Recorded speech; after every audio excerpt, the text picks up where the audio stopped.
Hello friends, नमस्कार। आपका स्वागत है मेरे YouTube channel in for India में। कृपया मेरे चैनल को सब्सक्राइब करें और बेल आइकन ज़रूर दबाएं। आज मैं फिर आपके बीच एक मोटिवेशनल स्टोरी लेके उपस्थित हुआ हूँ। यह कहानी एक किसान और उसके एक सहयोगी की है। एक किसान था, बहुत मेहनती था। उसके पास कुछ खेत था जिसमें वह बहुत मेहनत से सब्जियाँ और अनाज उगाया करता था और बहुत मेहनत करता था। धीरे धीरे उसकी मेहनत रंग लाई। उसने आसपास के जो खेत थे वो भी ख़रीदने शुरू कर दिए और एक समय ऐसा आया, अब उसके पास इतने खेत हो गए कि वह स्वयं उन खेतों में काम करने में अक्षम हो रहा था।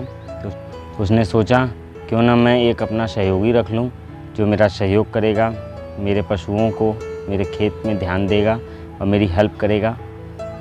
तो उसने जो है अपने आस पड़ोस में और बाहर से कुछ लोगों को बुलाया और उनका इंटरव्यू लिया कि मेरे खेत में जो है काम करने के लिए जो है आपकी आवश्यकता है, क्या मेरा आप किस तरीके से सहयोग करेंगे, मुझे बताएं। सबसे प्रश्न पूछा, सब ने अपना अपना उत्तर दिया, मगर वह संतुष्ट नहीं हुआ। उसमें एक व्यक्ति ऐसा भी था जिसने कहा कि मैं आपके साथ काम करूंगा, मगर जब बहुत भयंकर आंधी तूफान, बिजली कड़केगी, बारिश होगी और तमाम समस्याएं जब आएंगी तब मैं सोऊंगा। तो उस किसान को यह बात अटपटी लगी। तो उसने इस बात को सुनते ही उसे नौकरी पे रख लिया और अपने सहयोगी के रूप में डिसाइड कर दिया कि आप तुम ही मेरे सहयोगी रहोगे और कल से मेरे साथ मेरे खेतों पे मेरे काम में हाथ बटाइए आप। तो उसने उसकी सैलरी फ़िक्स कर दी।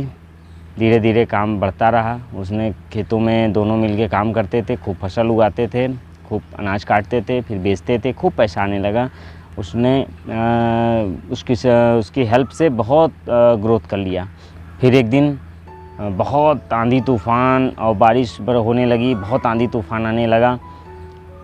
तो किसान सोचा कि क्यों ना चल के देख लिया जाए, खेतों पे बहुत आंधी तूफ़ान आ रहा है, कहीं नुकसान ना हो। खेत पे जाता है तो वहाँ देखता है कि जो उसका सहयोगी था वो बड़े मज़े से सो रहा था। तो उसे जगाता है, यार तुम सो रहे हो, चलो आंधी तूफ़ान आया है और बारिश होने वाली है, खूब बिजली कड़क रही है।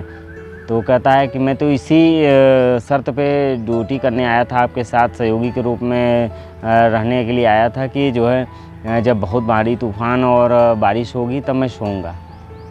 तो किसान को यह बात कुछ अच्छी नहीं लगी। तो वह जाता है अपने पशुओं के चारे को सुरक्षित रखने के लिए, पशुओं को सुरक्षित करने के लिए, अपने खेतों पे किसी तरीके का नुकसान ना हो उसकी सुरक्षा के लिए देखने के लिए जब जाता है तो देखता है कि पशु सुरक्षित स्थान पे बंधे हुए थे और चारा पशुओं का सुरक्षित रखा हुआ था। खेतों में भी कोई समस्या नहीं थी, सब कुछ व्यवस्थित था।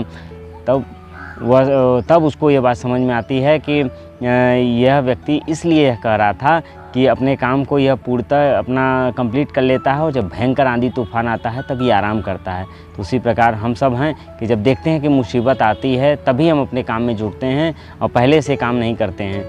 तो ये कहानी हमें यही सिखाती है कि हमें अपने काम को पहले से करके रख लेना चाहिए ताकि किसी भी तरीके की समस्या आए तब हमें उस समस्या को में जूझना न पड़े। हमारा काम पहले से ही प्रिपेयर रहे, हमारा सब कुछ बढ़िया से रहे ताकि समस्या आए और समस्या आए और उसी तरीके से चली जाए, किसी तरीके की किसी को कोई दिक्कत ना हो। मेरी यह कहानी आपको कैसी लगी कृपया कमेंट्स में ज़रूर बताएँ। प्रणाम।